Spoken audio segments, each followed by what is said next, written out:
that I've heard enough that I really would like to open my mouth and tell you that there's a lot out there which the authorities, I should say, would rather we didn't know anything about. And I've had friends, especially in the States, who've either had what's called whistleblowers as their friends. For anyone who doesn't know that expression, I expect most of you do. A whistleblower is somebody who, instead of keeping top secret what they've been told to keep top secret, they very, very bravely speak out and reveal some of the harmful things that are going on that we're not meant to know anything about. And then, as quite a few of my American friends had kept telling me things about chemtrails and heaven knows what else, I was sort of curious to get deeper into this, and then I saw this book advertised called Project Human Extinction. Now normally when I buy myself a book or borrow a book, I only like to read things that say something like Journey into the Light, you know. Something that's going to be spiritually uplifting and very pure and so on. And Project Human Extinction was somehow such a negative title that I couldn't understand why I was attracted to reading it. I didn't want to read about bad things and fill my mind with nasty things. I wanted to put nice things into me which I could then radiate out. However, we do live on this planet of polarities, and it isn't helpful to walk through life with one's eyes completely closed to the things that are going on that we'd rather not have going on. So I read this book. Cool. It confirmed everything that I'd been learning from my friends in the States. Things about, and I'm going to speak very briefly on the different things, partly because of time and partly because my knowledge isn't deep enough to do more, but just to give you an inkling, how the chemtrails are, particularly in the States, it's this, you know how when you see airplanes, sometimes you see a little trail of white coming behind? Well, that at one time was something quite harmless, but sometimes it is contaminated with something, not to kill the population, but maybe to spread a virus or to put something out into the atmosphere that will stop people being fully functional or so that they don't feel 100%. What does this do? It disempowers the people because they're preoccupied with their health, trying to be well, they don't feel good enough, one isn't so energetic, one doesn't have so much initiative, etc. Then I learned from this book about some of the contaminated vaccines that were deliberately contaminated because Project Human Extinction, as you might guess, the people in power, wanted the wealth of the world for themselves, and they were very keen that certain other parts of the population should die off. AIDS was not something, as I had originally supposed, that drifted in from outer space and therefore we had no immune system to cope with it.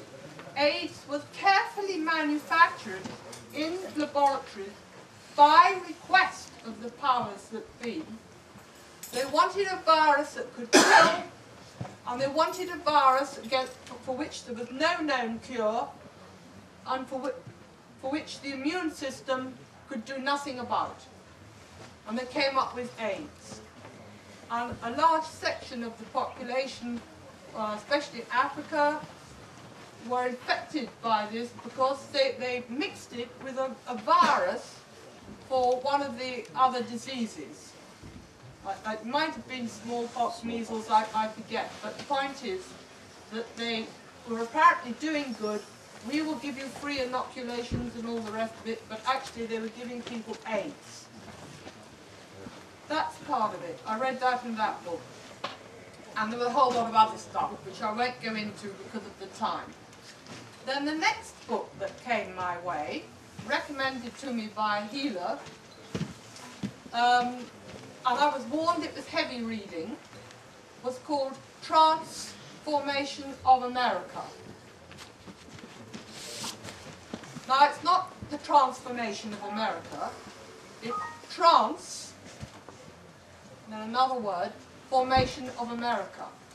And when I read this, there was a warning on the back, only suitable for adult reading.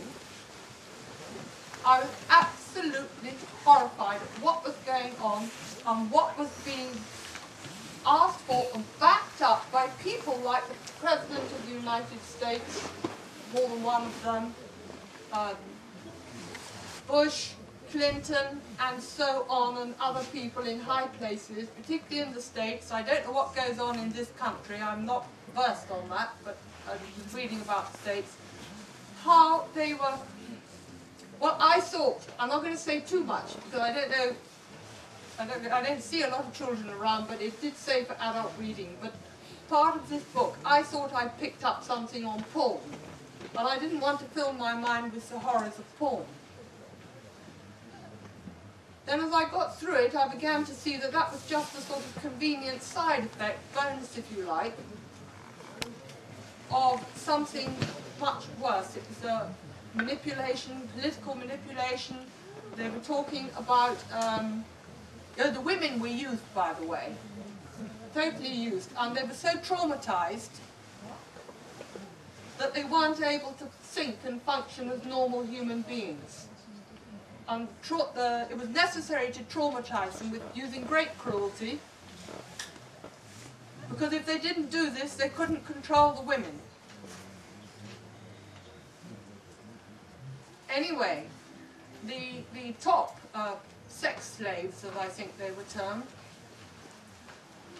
were also trained to deliver secret messages about the New World Order.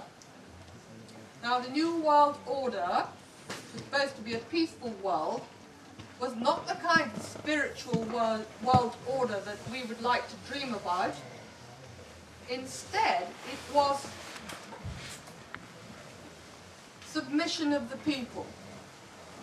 Get rid of the races they regarded as inferior, rather as Hitler thought. Reduce the population, total power for those in power, because everyone else would be treated in such a way that they no longer could think freely. They were infiltrating the American schools, the education system. They were making sure that the way that subjects were taught in school would discourage free thinking, so that people didn't question, they could just be brainwashed into submission. So I would like to recommend those two books, Project Human Extinction. Now, I didn't accept every word as true in that, but there's a lot, and each one of you who reads it will be able to use your own judgment of what rings true for you and what doesn't. And the other one I've already mentioned is Transformation of America. And I really did swallow that one whole, because then I saw the website, and I heard the lady who was Cassia Brown, her name is, and supported by her husband, Mark Phillips, but not the one we know in this country, another one. When I heard her speak, I was absolutely astonished that she could speak in such a coherent way after all the torture and traumatization she'd been through. And she struck me as totally sincere. I also received an email from her when I wrote to ask her a question about the welfare of her daughter. And the email just rang, the vibes that came with it were totally good.